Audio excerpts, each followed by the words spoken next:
Can you help with the cleanup? I asked my mother-in-law gently, hoping for a positive response. She scoffed. I'm not your real mother. Clean up without complaining. It's audacious of you to even ask, considering your position as a daughter-in-law. I froze, stunned by her words. The warmth in Shelly's usual smile had vanished, replaced by an icy, unyielding stare. You must be joking, right? I whispered, my heart pounding. Why would I joke? She replied with a smirk. The air in the room grew thick with tension, and a sinking feeling settled in my chest. My once perfect life was unraveling before my eyes. My name is Kathleen. I met Elijah during my student years while working a part-time job, and we quickly grew close. After 5 years of dating, we got married. We both worked at the same manufacturing company, leading busy lives, but our shared routine only strengthened our bond. Every evening, we took the last train home, and no matter how exhausted he was, Elijah always waited for me at the station with a bright smile. His love and care made me forget the daily fatigue, and I found happiness in our simple life together. Having lost both of my parents, I inherited a substantial sum. We had chosen not to touch it, saving it for the future.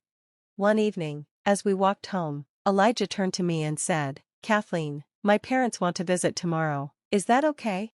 I felt a flicker of nervousness, but smiled. Of course, they're always welcome. His parents, who lived nearby, often dropped by. We shared a close bond built on trust and mutual affection. They treated me like their own daughter, and I cherished them as family. During one of their visits, Shelly suggested, Kathleen, Elijah, this house is getting old. Why don't we all live together? I think grandchildren will come soon, and I could help with the household chores. Bradley, my father-in-law, nodded in agreement. Usually cheerful and full of life, he had recently begun showing signs of health issues. Elijah and I had been quietly worrying about him. Living together seemed like a good idea. It would deepen our family bond, and our home would be filled with warmth and laughter. That sounds wonderful, I said, though this house might feel a bit cramped. Let's figure out how to make it work for everyone. Elijah agreed, but then Shelly added with a smile, Kathleen, you have an inheritance from your parents, right? How about using it to build a new house for all of us? Her words caught me off guard. I had never discussed the inheritance with her, believing it was a private matter. A sense of unease settled over me, yet, seeing Elijah and his parents' eager faces, I began to wonder if this was the right time to use the money. My parents would have wanted me to build a happy home. In that case, let's build the best house we can, I agreed. Construction went smoothly, and soon, our new life together began. At first, everything felt perfect. Our home was filled with laughter, and I loved coming back to a warm meal Shelly had prepared. Even Bradley would join us late into the night, sharing drinks and stories. Every day felt special, and I was sure I had made the right decision. But life is unpredictable. Bradley's health declined, and though it wasn't life-threatening, he decided to move into a nursing home. Not wanting to burden us, the house felt emptier without his cheerful presence, but Shelly and I made sure to visit him often. Then, Elijah was sent overseas for work. It's only for a little while, he reassured me, and maybe it'll be good for you to spend some time alone with Mom. I smiled, but deep inside, I wasn't sure why unease stirred within me. I'm sure she's relying on you too. I'll be back soon, Elijah said, his voice filled with warmth and reassurance. Behind those words, I could feel his thoughtfulness, his trust in me to manage things in his absence, and at first, the days spent alone with Shelly were different, refreshing, even. We shared quiet meals, exchanged small talk, and found a certain rhythm in our routines, but that fragile peace didn't last long. One morning, Shelly handed me an unusually long shopping list. I glanced over the items, frowning. Wait, are you planning to buy all of this? What's going on? I asked, surprised. With a bright, effortless smile, she replied, I've decided to host a little party for some friends from the neighborhood. Can you help? I agreed without hesitation, eager to maintain the harmony we'd built. We spent hours shopping, my arms aching from the heavy bags. When we returned, Shelly turned to me with another request. Could you help with the cooking too? She asked sweetly, as if it were a small favor. It was more work than I'd expected, but I told myself it could be fun if we did it together, so I rolled up my sleeves and dove in, thinking that shared tasks might strengthen our bond. Eventually, everything was ready. The guests arrived, filling the house with laughter and chatter. Just as I thought we'd relax together, Shelly turned to me, her smile polite but distant. Thank you, we'll take it from here, she said, her tone dismissive. I blinked, caught off guard. We? She didn't mean us, she meant her and her friends. Feeling awkward and out of place, I slipped outside, wandering the neighborhood until the sky darkened. When I finally returned, the house was a mess, empty wine glasses, crumpled napkins, and half-eaten food scattered everywhere. Shelly lounged on the couch, flipping through TV channels, a glass of wine in hand. I swallowed my irritation and asked gently, "Can you help with the cleanup?" She didn't even look at me. "I'm not your real mother," she snapped, her tone sharp as broken glass. "Clean up without complaining. It's audacious of you to ask, considering your position as a daughter-in-law." The words hit me like a slap. I stood there, stunned, my mind struggling to process the sudden shift in her demeanor. Gone was the warmth I had grown used to, replaced by something cold and unapologetically cruel. "I've been kind to you only because Elijah likes you," she continued, her voice low, cutting. "He values you more than me, and I never appreciated that. I knew about your inheritance all along. I just pretended to be the perfect mother-in-law. I had planned to keep up the act for years, but luckily, things changed sooner than I expected. Honestly, I'm relieved."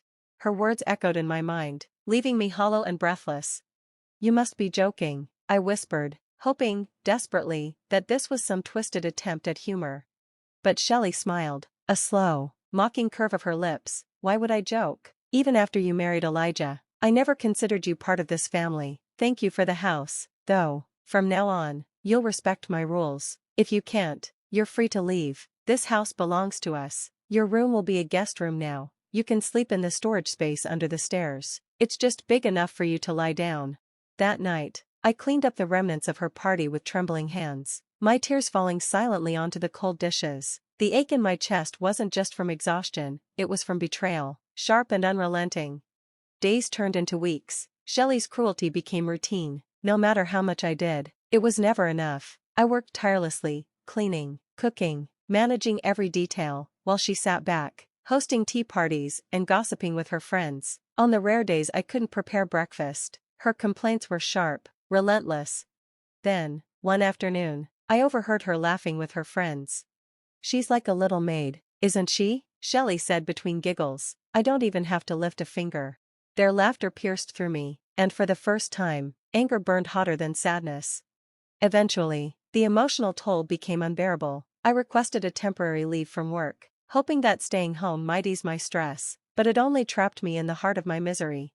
One day, after finishing my chores early, I retreated to the cramped storage space under the stairs, the space Shelly so graciously declared as my room. As I sat there in the shadows, I heard the front door open. Shelly's voice floated in, light and flirtatious. Then I heard another voice, Neil. He was a familiar face, one of Elijah's friends, someone who had been around more often since my father-in-law moved into a nursing home. I'd noticed their closeness before, subtle exchanges and lingering glances that I had chosen to ignore. But this time, curiosity outweighed my caution. Peering through a narrow gap in the door, I saw them, Shelly and Neil, locked in an intimate kiss, their bodies pressed close, laughter mingling with whispered words.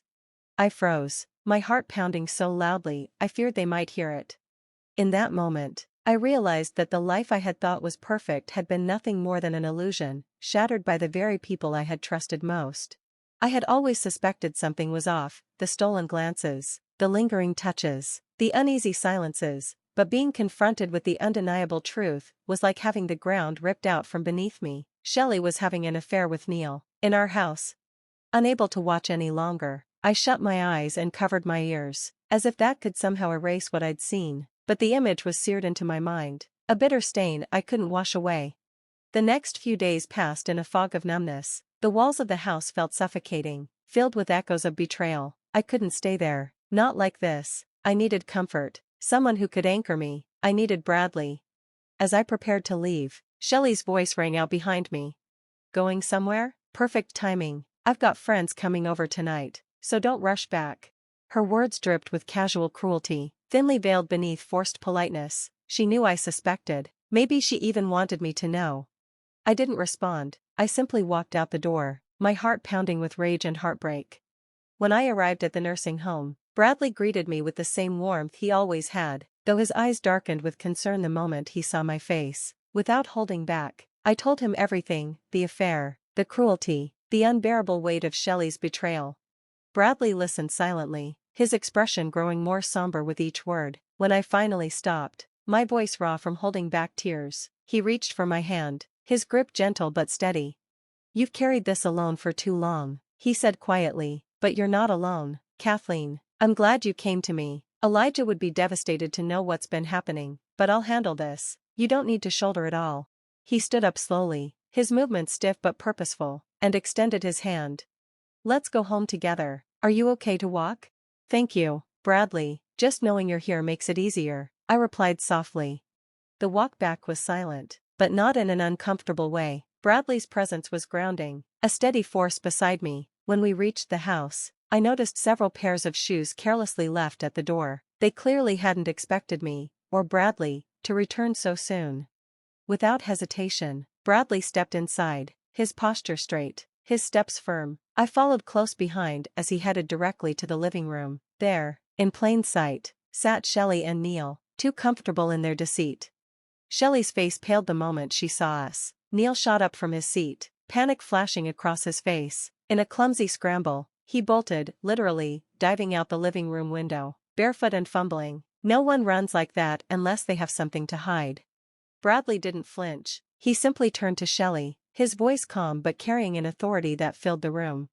"Shelly, I've heard everything from Kathleen. I'd like to hear your side of the story."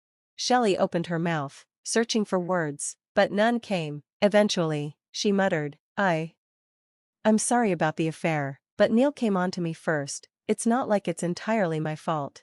Bradley sighed deeply, as if the weight of years of disappointment had settled on his shoulders. "The affair is one thing," he said quietly, "but the way you treated Kathleen, that's unforgivable." Without another word, he pulled out a folder from his bag and placed it on the coffee table. "Divorce papers. Let's not drag this out. I want you to leave today." Shelly's face contorted with disbelief. "What? But it was just a one-time thing. You're ending our marriage over her story? That's not fair." Bradley didn't raise his voice. He didn't need to. "I consider Kathleen my daughter. I see her heart more clearly than you ever did, and if you can't recognize the harm you've caused, then you've been blind for far too long." Shelly collapsed onto her knees, her composure shattered, but Bradley didn't waver. "Be gone by tomorrow. If you're still here, I'll call the police. Do you understand?" She didn't respond. She didn't need to. The silence was answer enough. That night, following Bradley's advice, I stayed at a small hotel nearby. When I returned the next day, Shelly was gone. No note, no goodbye, just an empty space where her presence had once cast a dark shadow. Word spread quickly. I heard she'd moved into a cramped, run-down apartment in a neighboring town. She'd burned through her savings covering nursing home expenses, and despite her pride, she was now juggling part-time jobs to scrape by. A few days later, Elijah returned. When I told him everything, he sat in stunned silence, his face a mixture of disbelief and grief. "I had no idea," he whispered. "I'm just glad Dad was here when it happened." Life slowly settled into a new rhythm after that, quieter, but peaceful. The house felt lighter, as if it, too, had been freed from the weight of secrets and lies. And as we moved forward, rebuilding what had been broken, I couldn't help but feel a quiet hope growing inside me. A hope that maybe, just maybe, this house would soon be filled with new laughter, new life, and the family we truly deserved.